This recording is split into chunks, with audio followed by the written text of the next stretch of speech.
Welcome to YouTube Education Channel অনুশীলনী 2.3 3 number প্ৰশ্নটো argan চিত্ৰৰ সহায়ত দেখুৱা যে 3 + 4i - 3 + 4i - 3 - 4i আৰু 3 - 4i সংখ্যা কেইটাক প্ৰতিনিধিত্ব কৰা বিন্দু কেইটা ঐককেন্দ্ৰিক মানে একেটা বৃত্তৰে গোটেইকেইটা বিন্দু বুলি কৈছে সেই বৃত্তটোৰ ব্যাসাৰ্ধটো উলিয়াব লাগে আমি এটা কি কৰিব লাগিব এই যে আমাক 3 + 4i - 3 + 4 এই যে জটিল সংখ্যাবিলাক দিছে এইবিলাকৰ পৰা প্ৰথমতে আমি বিন্দু কেইটা উলিয়াই ল'ব লাগিব তাৰ পিছতে সেই বিন্দু কেইটা এখন আৰ্গান সমতলত মানে আমি লেখ কাগজত বিন্দু কেইটা যেতিয়া বহুৱাই দিম বহাই দিয়াৰ পাছত সেই বিন্দু কেইটা সংযোগ কৰি আমি এটা বৃত্তচাপ অঙ্কন হ'ব আৰু সেই বৃত্তচাপটো অঙ্কন কৰাৰ পাছত যেতিয়া আমি জুখিম তেতিয়া তাৰ পৰা আমি বৃত্তটোৰ ব্যাসাৰ্ধটো পাম এতিয়া আমি ইয়াত লিখিব লাগিব ইয়াত প্ৰথমতে 3 + 4i ইয়াৰ কাৰণে বিন্দুটো হ'ব 3 আৰু 4 এই বিন্দুৰ নামটো মই দিছোঁ a ঠিক তেনেদৰে বাকিকেইটা বিন্দুৰ আমি উলিয়াম +4i যোগেলে বিন্দু নাম দিম -3 আৰু 4 তাৰপিছতে আৰু ইটো আছে আমাৰ -3 - 4i তো c বিন্দু নাম দিম -3 - 4 তাৰপিছত 3 - 4i এই বিন্দুৰ নাম দিম d দিম 3 আৰু -4 এতিয়া আমি এই বিন্দু কেইটা এখন গ্ৰাফত বহাব লাগিব মই ইয়াত এনে সিম্পলি দেখুৱাই দিছোঁ তোমালোকে লেখ কাগজ ল'বা আৰু লেখ কাগজ লৈ এই বিন্দু কেইটা গ্ৰাফডালত বহাই দিবা তাৰ পাছতে বৃত্তটো ব্যাসাৰ্ধটো নিৰ্ণয় কৰিবা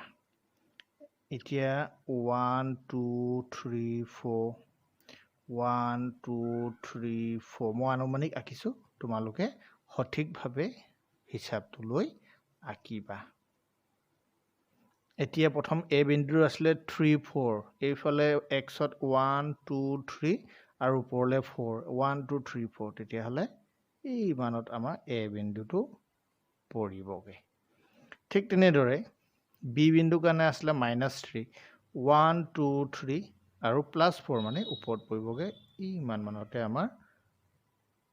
পৰিবগে বি বিন্দুটো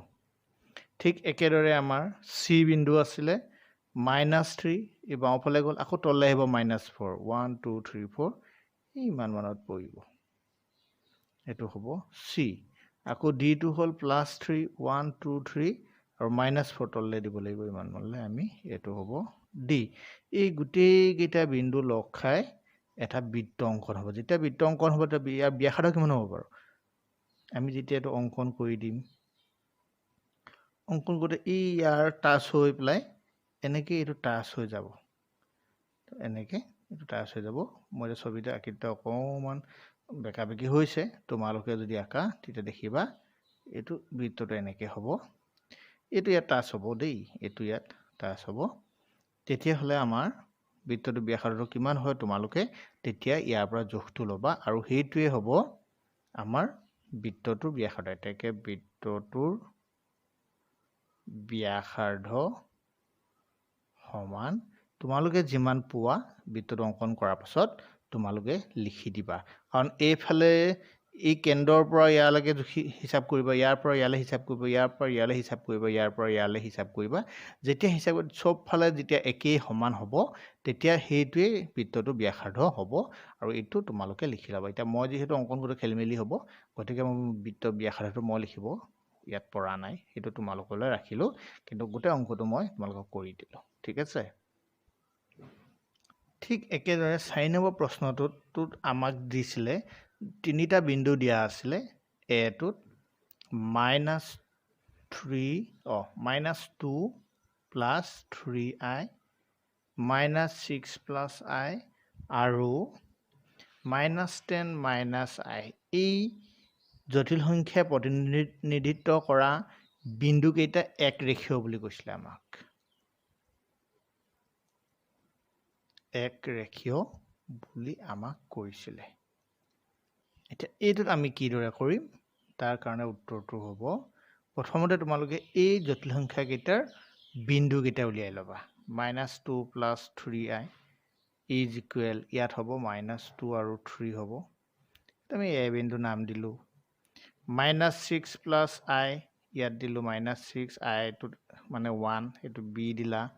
তাৰ পিছতে আছে -10 - i সেইকাৰণে এটো c নাম দিম আমি -10 আৰু -1 এই বিন্দু কেইটা আমি এখন লেখ কাগজত যেতিয়া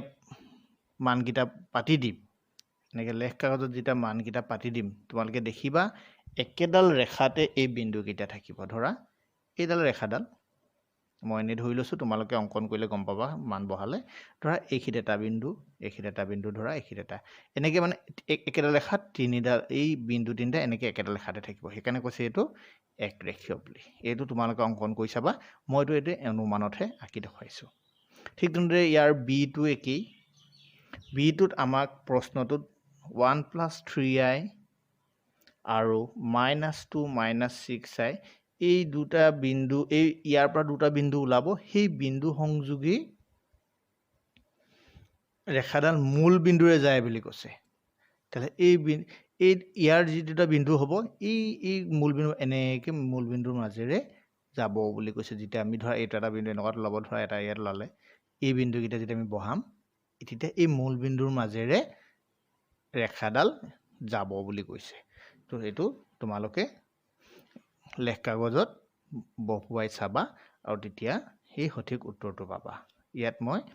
যিহেতু দেখুৱাবলৈ অসুবিধা হৈছে কিন্তু মই তোমালোকক বুজাই দিছো আৰু তোমালোকে ভালদৰে আঁকি ল'বা ঠিক আছে আমাৰ 5 নম্বৰ প্ৰশ্নটোত কৈছে যে যদি z = x + iy আৰু মডুলাছ অফ মানে মাপাংক of z - 5i divided by z + 5i = 1 হয় তেন্তে প্ৰমাণ কৰিব লাগে আমি y = 0 এই আমি এতিয়া এটো দিয়াই আছে নহয় প্ৰথমতে দিয়া আছে লিখিম যদিটো আমি দিয়া আছে লিখি লম দিয়া আছে z = x + iy তাৰপিছত আমি এইটো লিখিম এতিয়া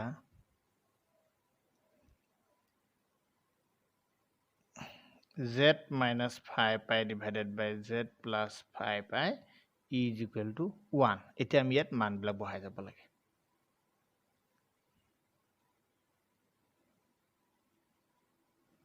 z মান আসলে আমাৰ x +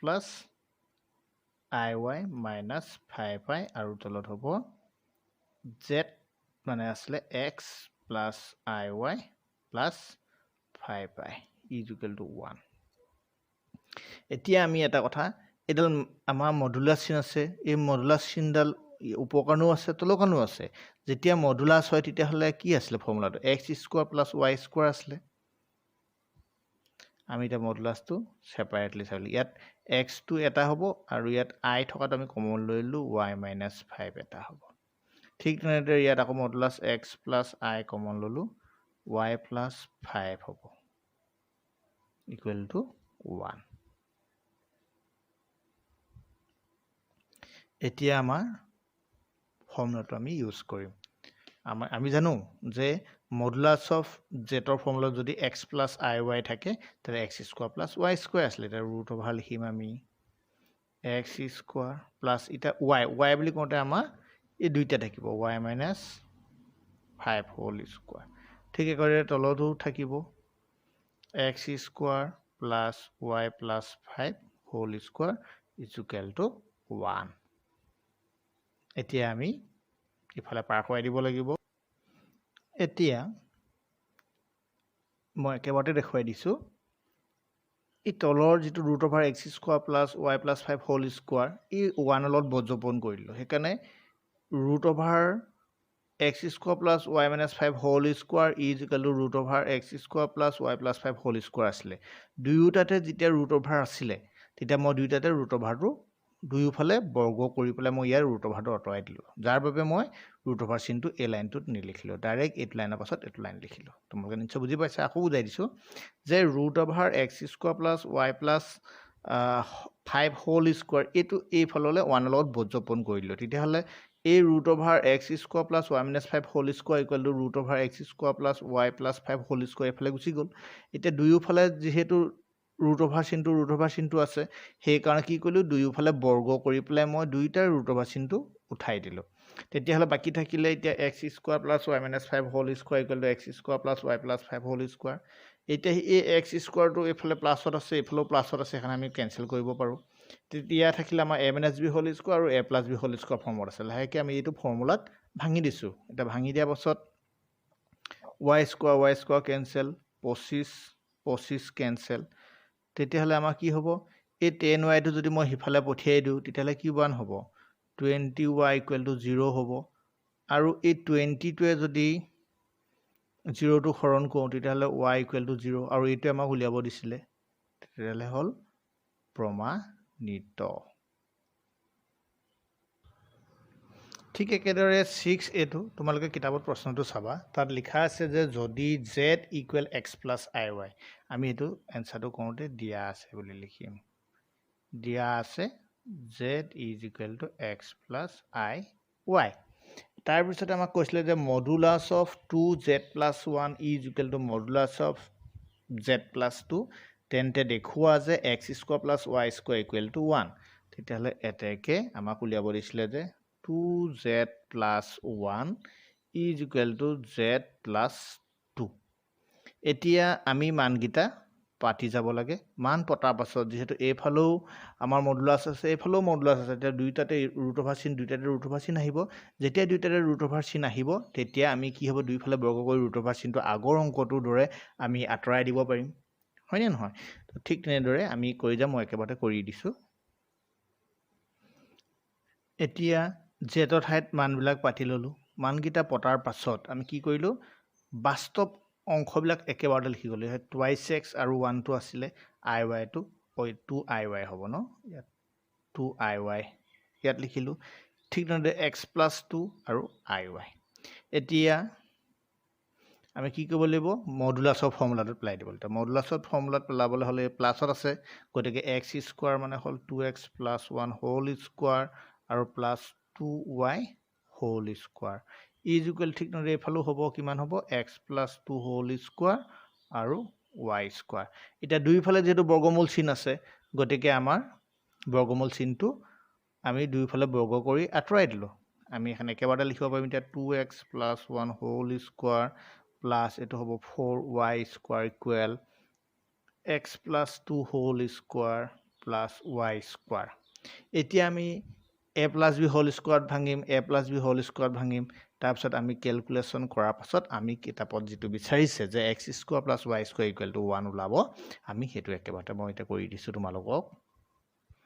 এতিয়া আমি a প্লাছ বি হোল স্কোৱাৰত ভাঙি দিলোঁ 2x এইটো 4x স্কোৱাৰ আকৌ 4x plus 1 plus 4y square x square 4x plus 4 plus y square এতিয়া আমি কাটিব পৰাখিনি 4x আমি কেঞ্চেল কৰিব পাৰোঁ বাকি 4x স্কোৱাৰ ফাললৈ আমাৰ এই x স্কোৱাৰটো যদি গুচি যায় তেতিয়াহ'লে কিমান থাকিব 3x স্কোৱাৰ থাকিব 4y স্কোৱাৰ ফাললৈ যদি y স্কোৱাৰটো গুচি আহে তেতিয়াহ'লে প্লাছ 3y স্কোৱাৰ থাকিব আৰু এই 1টো যদি আমি সোঁফাললৈ পঠিয়াই দিওঁ 4 পৰা 1 গ'লে কিমান থাকিব 3 থাকিব এতিয়া আমি প্ৰত্যেককে যদি 3 হৰণ কৰি দিওঁ তেতিয়াহ'লে x square plus y square equal two 1 এইটো এতিয়া প্ৰমাণিত এইটোকে আমাক উলিয়াব দিছিলে নাম্বাৰ 7 প্ৰশ্নটোত আমাক কৈছিলে যে যদি তোমালোকে কিতাপত প্ৰশ্নটো চাবা যদি z bar is equal minus z আৰু z নট ইকুৱেল 0 তেন্তে দেখুওৱা যে z এটা বিশুদ্ধ কাল্পনিক সংখ্যা এতিয়া এইটো আমি প্ৰথমতে দিয়া আছে যদিটো আমি দিয়া আছে লিখিম দিয়া আছে আমাক কি বুলি কৈছে z bar is equal two minus z বুলি কৈছে আৰু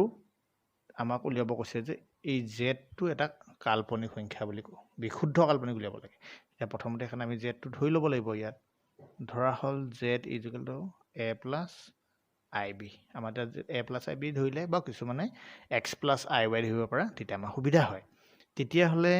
জেড বাৰ এতেকে জেড বাৰ মানে আমি জানো এ মাইনাছ আই বি